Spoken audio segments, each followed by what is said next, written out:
Se supone que entonces, si la Tierra, si estamos viendo a determinada distancia, y en la curvatura, los 12.000 kilómetros de diámetro que tiene la Tierra, deberíamos en determinada cantidad de kilómetros ver cierta curvatura, si la Tierra es redonda. Exactamente. ¿Cada cuánto se puede determinar en grados que la Tierra va pegando un giro como para decir es recta o es plana o es hueca o es...? Mira, mucha gente tal vez piense que de esto no ha hablado nunca ningún matemático, ningún científico o ese tipo de cosas. Capaz que creen que es algo de ahora de la modernidad. Claro. Cuando Sí, en sí, realidad hay un montón de personas en el pasado y en la actualidad también que descreen la teoría del Big Bang o que descreen la teoría de la evolución o de los dinosaurios. Es un tema muy amplio. Pero Samuel Robson, que es el que nosotros conocemos tal vez cuando hablamos de paralaje, ¿no? Cuando los objetos a la distancia parecían moverse menos que los que están adelante, ese matemático que estableció esas ecuaciones fue el encargado de dejar un libro que se llama 200 pruebas de que la Tierra no es un globo giratorio.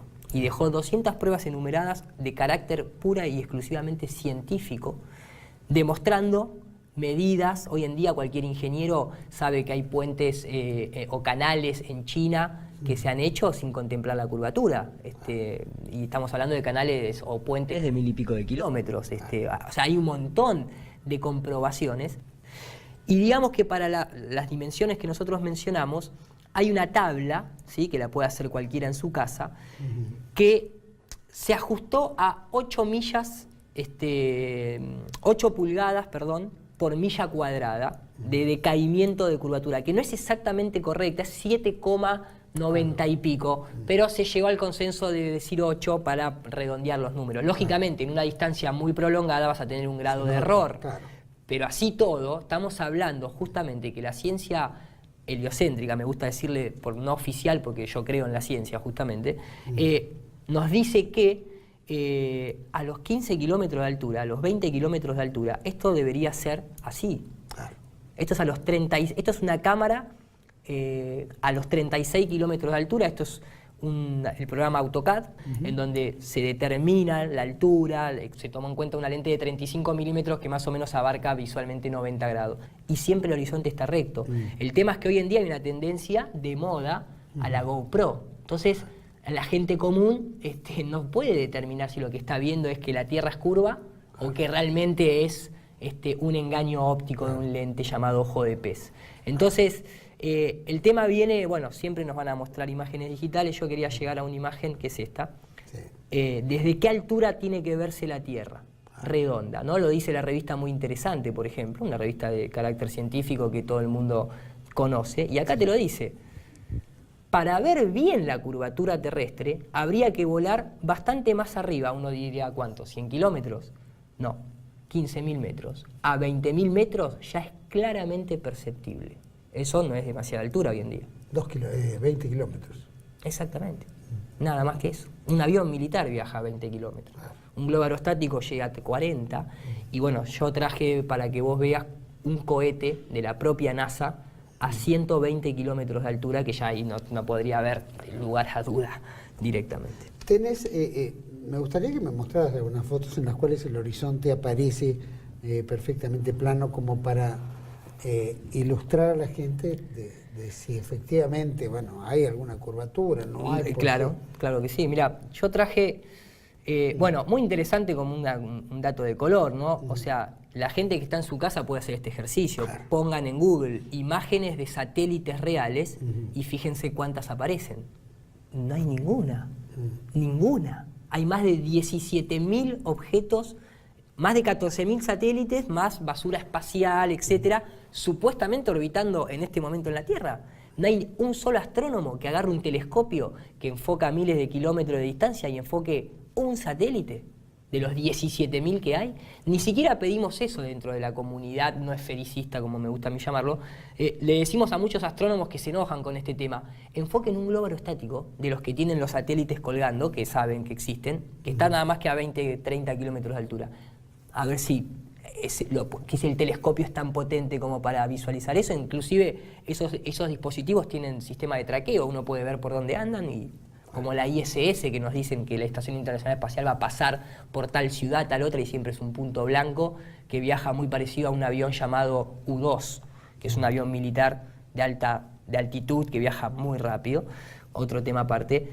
Tampoco hay imágenes reales del planeta Tierra. Todos los años la NASA nos presenta una imagen distinta, en el que Norteamérica es más grande un año, en otro año se achica, siempre cambian los colores. La NASA misma reconoce bajo sus empleados, cuando hacen entrevistas o notas, sus empleados dicen, es necesario que sea photoshopeada la imagen esta, porque tenemos que sacar nubes, porque tenemos... Bueno, pero a la comunidad científica mostrarle la imagen original. ¿No es cierto? Por lo menos como para que esté exactamente. En lo que diga. Hoy en día, para que te des una idea, esto sería así, mira, para que la gente conozca, ¿no?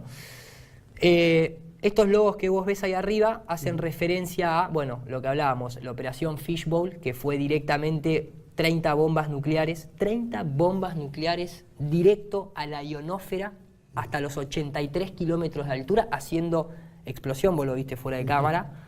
La explosión no solamente no sale, termina haciéndose una dona, porque hay algo que lo contiene. O sea, la bomba empieza a ir hacia arriba y de golpe tiende a expandirse, porque pareciera ver que hay algo que no lo deja salir. No sale una bomba nuclear, va a salir un cohete. No es algo como para tener en cuenta. Estas son varias de las agencias actualmente más conocidas del mundo en cuanto a lo que es cohetería. En este caso yo traje una de la NASA, en el cual hice un pequeño análisis para que la gente en la casa entienda lo que tiene que ver a la hora de determinar si la lente tiene o no tiene ojo de pez, cuál es el proceso, bien, que se emplea para no engañar. Esta es la imagen original, la que vos estás viendo ahí, ¿bien? Ahí podemos determinar, lo primero que se hace es analizar objetos que nosotros sabemos que son rectos. Claro. En este caso podemos ver los palos de luz, el propio suelo, sabemos que a esa altura no puede tener esa curva. Entonces ahí ya te está diciendo, eso tiene un ojo de pez, ¿bien? Entonces, ¿qué se hace?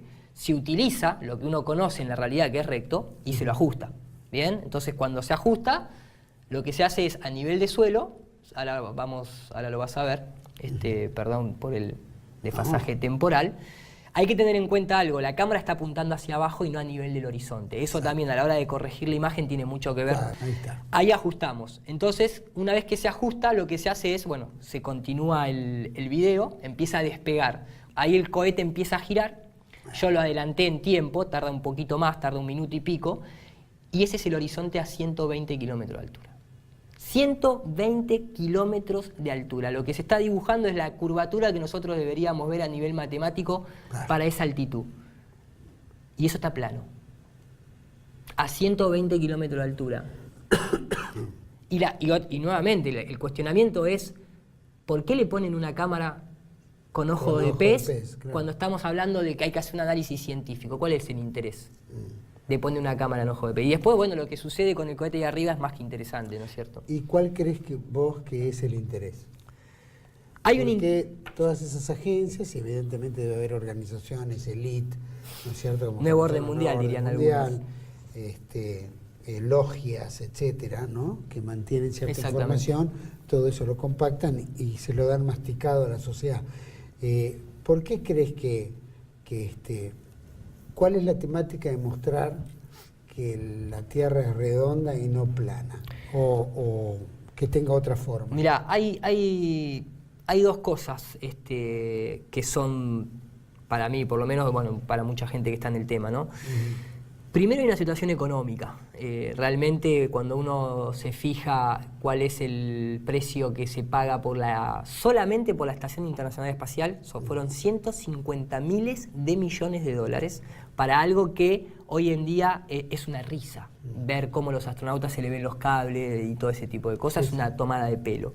Después, otra de las cosas es, si yo soy el que controla la plata, porque la élite no necesita los papelitos de colores, de hecho ya ni siquiera la moneda se basa en el oro, o sea que directamente podemos imprimir la cantidad que queramos, dicen ellos, yo no quiero más plata, pero a mí ¿qué me sirve? Que vos seas más pobre.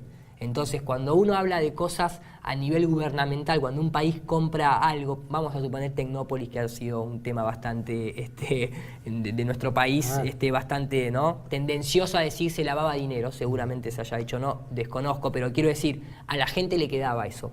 La gente iba a Tecnópolis y veía lo que se construía. Si había sobreprecio es otra cosa.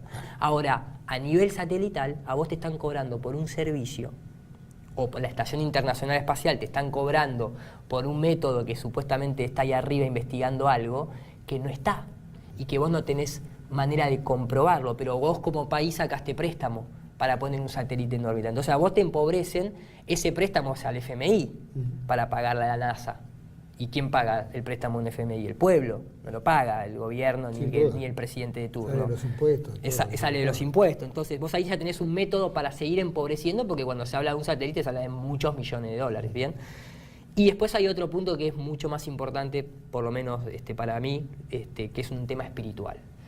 No religioso, no, yo no pertenezco a ninguna, fui católico en un pasado, también nadie me lo preguntó, me bautizaron cuando no podía hablar, después vi ciertas cosas que no me gustaron, me abrí de eso, hoy en día veo ciertas cosas del heliocentrismo que no me gustan, me abrí también de eso, he tenido mis propias experiencias espirituales que me convencen más que una religión, pero acá el punto es, no hay que olvidarse que el luciferismo, el satanismo, la NASA está lleno de todo eso, la élite está lleno de todo eso, y la manera, o sea, si a vos te dicen que la Tierra es plana, significa que hay un sistema ordenado, hay una creación inteligente, y por lo tanto hay un creador o creadores, en contraposición a una teoría muy extraña llamada Big Bang, que a pesar de que viene supuestamente de una expansión, no una explosión, pero supuestamente es una expansión de aleatoriedad. De golpe nosotros tenemos, el Sol y la Luna coinciden, mirá, dentro de la aleatoriedad. De golpe a nuestra Luna no se le ve la otra cara, la única Luna en todo el universo que no se le ve otra cara, porque las lunas de Saturno, de Júpiter, algunas giran para este lado, otras giran para el otro, la nuestra no. Y vos decís, che, al final de cuentas, la aleatoriedad esa del Big Bang, ¿a dónde está? Que somos tan especiales. Porque muchos de estos científicos vinieron a decirnos, incluso Freud, nos vino a decir que nosotros no somos el centro de nada, un granito de arena, y no somos importante para nada. Olvidémonos de la idea de nuestra importancia dentro de este cosmos de millones de galaxias y estrellas, y sin embargo pareciera tener un lugar bastante reservado porque hay fenómenos que solamente se aplican a una cierta selección especial, ¿no es cierto? Ahora vamos a ir a un pequeño corte. A mí me interesa, por supuesto, todo esto. Y si vos decís la élite, o llamémoslo la masonería o los grupos de poder que de alguna manera dicen, bueno, esto es así, te lo vendemos en un paquete, quisiera saber cuál es el rédito de ellos. ¿Es solamente porque una religión? ¿Es para subordinar? Pero todo esto me lo vas a contestar. Vamos a este pequeño corte y volvemos con Iro Landucci develando este tema que es bastante curioso. Ya volvemos.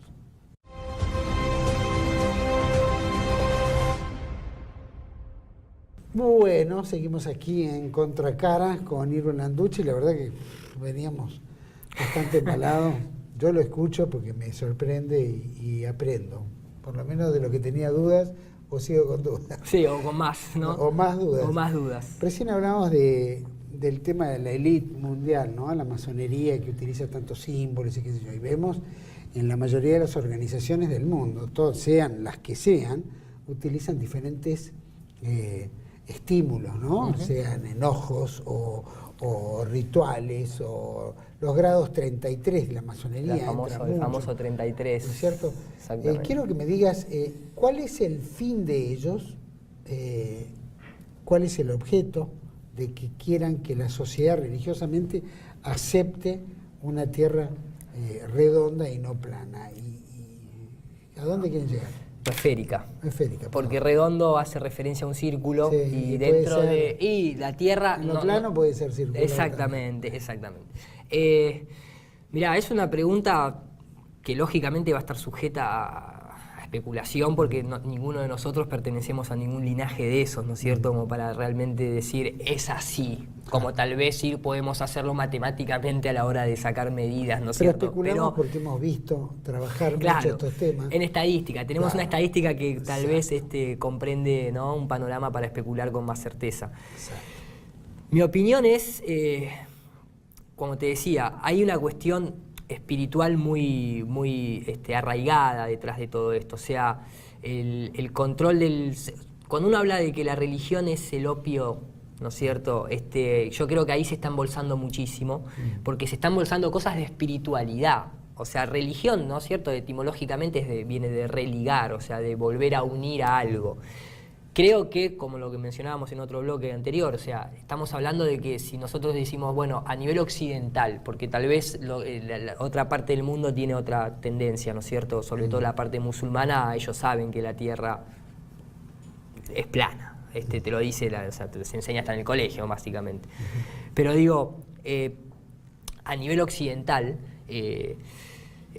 hay una cuestión en la que se mezcla esta cosa de religión y espiritualidad a la hora de hablar de un control social, ¿no es cierto? Está claro que hay que vivir con ciertas reglas o con costumbres que sean de un bien decir, ¿no es cierto? Porque a nadie le gusta que lo vengan a robar, a matar y ese tipo de cosas, pero no necesariamente tiene que ser algo dado por Dios a Moisés en una tabla, en un monte, ¿no es cierto?, como viene toda esa historia, porque antes estaba el código Hammurabi, si uno quiere ir a las cuestiones certeras, había un montón de culturas indígenas que no se mataban y no habían recibido ninguna tablilla en ningún monte, entonces vos vas viendo que hay todo como una mezcla que es muy difícil de comprender. Ahora, a nivel simbólico, nosotros, ¿por qué nos dicen que vivimos en un mundo redondo? Porque se sabe hoy en día que tanto lo que es el judaísmo, ellos adoran, por así decirlo, a Baal, ¿no? Que es el dios impostor.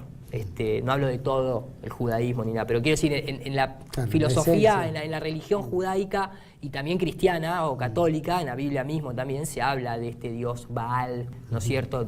Es el de los 1000 nombres, o sea, cuando uno habla de Baal es porque hace referencia a ese toro con un ser humano amamantándolo, también es el mismo decir Baphomet, o decir Aníbal, o decir Horus, es el mismo fractal a lo largo de las épocas. A medida que el ser humano va cambiando, le presentan el nuevo dibujito, de alguna manera, ¿no es cierto? Ahora, es muy curioso que nos digan, o sea, nosotros sabemos por una cuestión histórica que existe esta deidad o esta adoración a Baal, y al mismo tiempo nos digan que vivimos en una bola, y que en inglés justamente se dice Baal, bola. Entonces comienza a ver. Es un tema muy amplio, los invito a todos, a Nur para Todos es el canal que yo manejo, digamos, donde subo toda esta información. Desde el punto científico, muchísima información, y desde el punto simbólico, más todavía, porque deja las puertas abiertas a otra clase de interpretaciones. Pero básicamente, sin ofender a nadie, ¿no? Sin ofender a nadie, lo que están haciendo hoy en día es endiosarse ellos mismos. La simbología es, ¿quién viene del cielo? Los dioses. ¿Quién baja de la luna?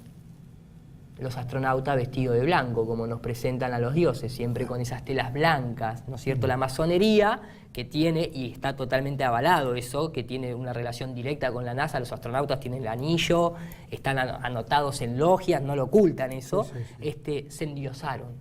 Ellos son los que vienen del cielo ahora. Ahora la moda es endiosar a los astronautas, te lo ponen hasta en los videoclips de reggaetón a un astronauta, básicamente.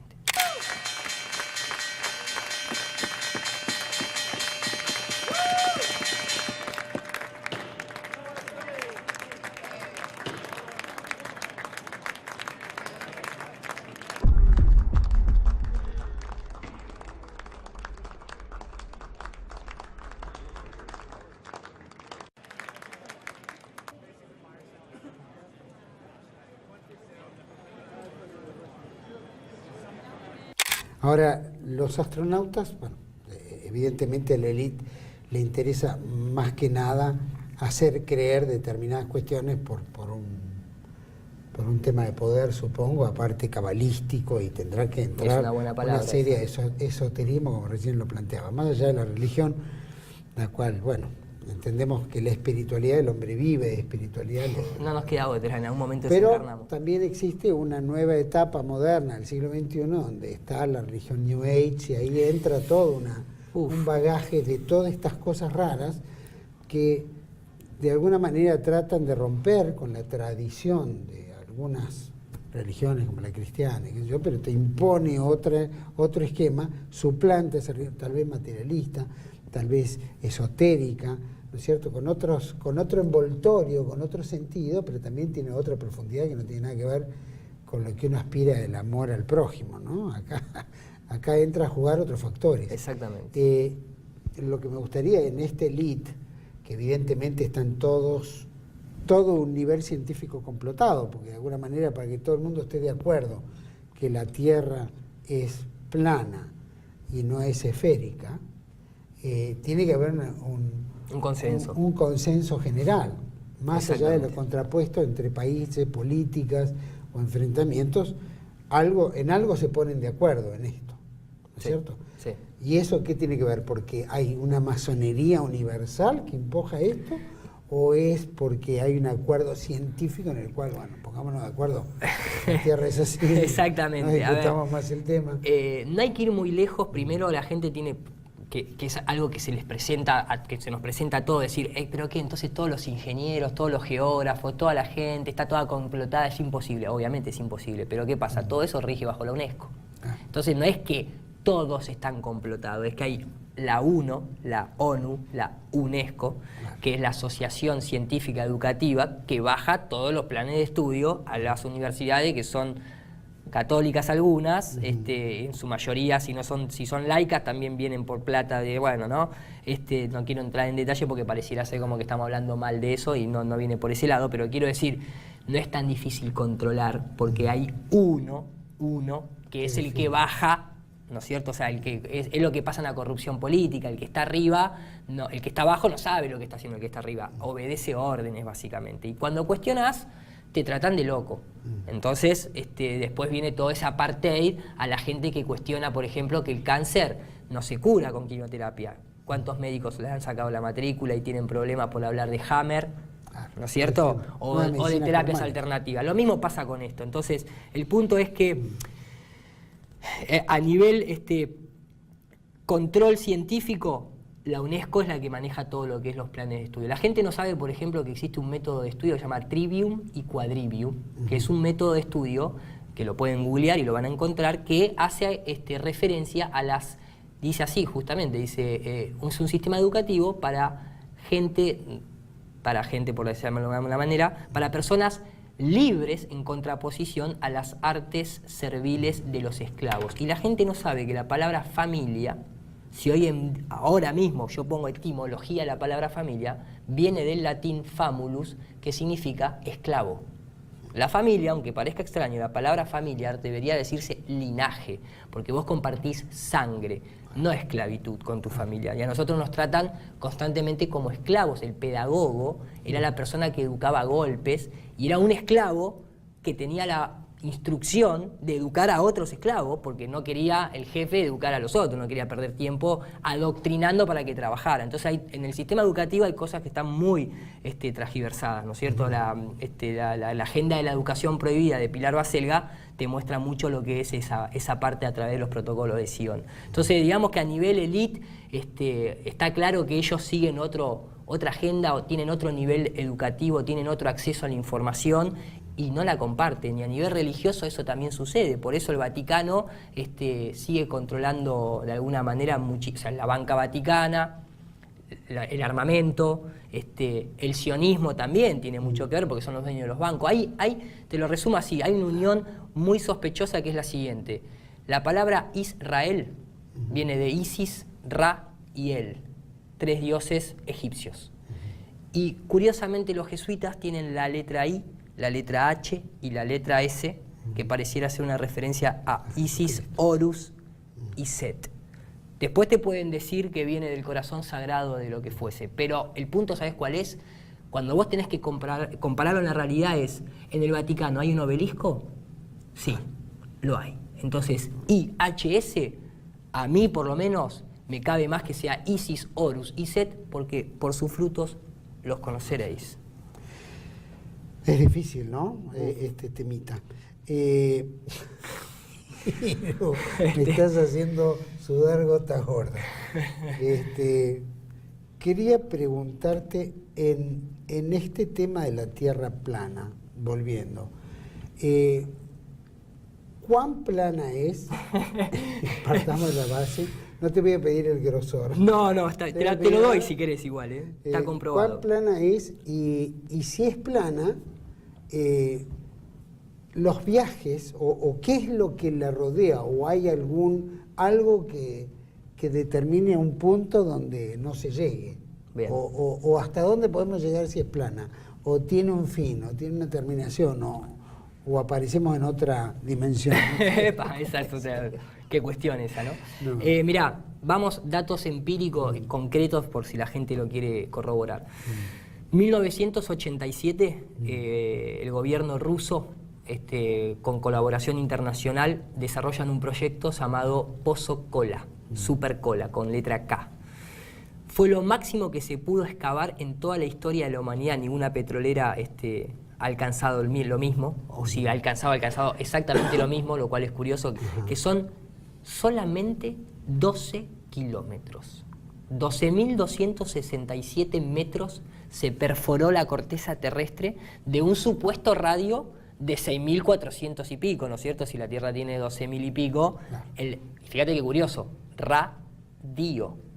El dios Ra es el que está en el centro, ¿no? Un poquito de simbología, no puedo dejarla de lado, pero bueno, quiero decir, físicamente se sabe que la Tierra aparentemente tiene una profundidad de 12 kilómetros para redondear. Lo comprobó el Pozo Kola. Se rompieron las máquinas, se canceló el proyecto y el director del proyecto en una conferencia de geología dijo, y está la conferencia, dijo, al final sabemos mucho menos de lo que creíamos. Porque pensábamos que hacia abajo, por el supuesto núcleo, las cosas se iban a tornar más blandas y se nos rompieron todas las máquinas. Y no pudimos seguir perforando. Se cerró el pozo, se canceló y no se cuestionó más. ¿No debe haber sido ese punto solo? ¿No habrá otro No, punto? no. Y encima arrancaron casi a nivel del mar, justo en la zona báltica, ¿no es cierto? Entonces, fíjate también siempre Bal, ¿no? Pero bueno, digo, 12 kilómetros. Esotérico esto, pareciera que fue todo esotérico. Sí, pareciera, ¿no? Pero bueno, la cábala justamente, maestro. Digamos, 12 kilómetros. Las fosas marianas, ¿cuánto tiene? 10 kilómetros. Entonces pareciera haber, vamos a suponer que es circular la forma de la Tierra. Vamos a suponer porque nadie lo puede saber. Pero digamos, tendríamos 12 kilómetros de tierra y tendríamos 10 kilómetros de agua. O sea, hay tierra para contener el agua, ¿bien? Ahora, fíjate que es muy curioso porque justamente la palabra o la referencia al abismo no significa a una especie de pozo ciego. El abismo es considerado la parte más profunda del océano. Incluso en la Universidad de Yale, cuando se habla de este abismo, se determina que es una superficie plana de miles de kilómetros, plana, algo que no podría suceder en una tierra esférica. There's a section of abyssal plain, a kind of flat-lying section, a flat surface. All the deep blue is abyssal plain, about 5 kilometers deep. And you see it a lot of places.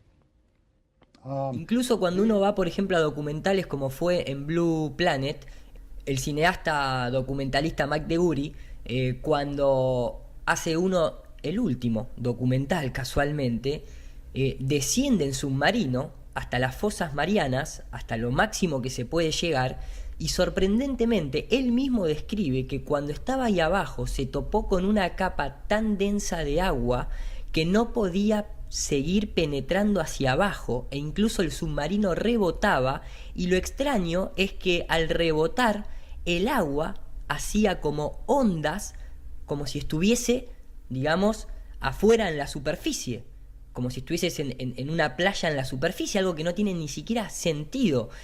Casualidad que después, cuando iba a filmar una segunda parte, sufre un accidente el helicóptero y se muere.